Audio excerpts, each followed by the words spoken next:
Over 200 years ago, the Constitution was created, which is why Heidi Schreck and Ali Cole were here today to expand on that, specifically on the First Amendment.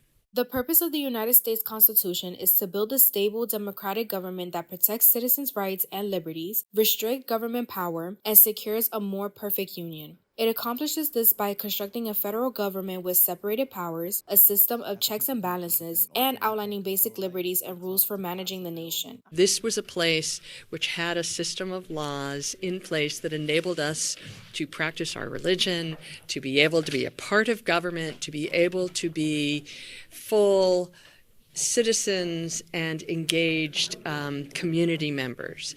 And at a moment where people are feeling their ability to speak freely, if they have an opinion that might be different from someone else's, from their neighbors, a family member, from people who are in power and government, it's important to understand we all have the freedom of speech. Currently, government officials are experimenting with rules, regulations, and legislations that may influence ordinary citizens. It is critical for individuals to be attentive, educate themselves on laws that protect them while also ensuring that their voices are heard. I think those parts of the Constitution that are really about the inner workings of our government and democracy are maybe a little harder to understand, and they might not be as affecting of our day-to-day lives as we might think, but they're really important in moments like this to make sure that our government is working the way it was intended to work. Since it permits free speech, public debate, and a check on political power, the First Amendment is regarded as crucial to a democratic society. But this is a key piece for how the United States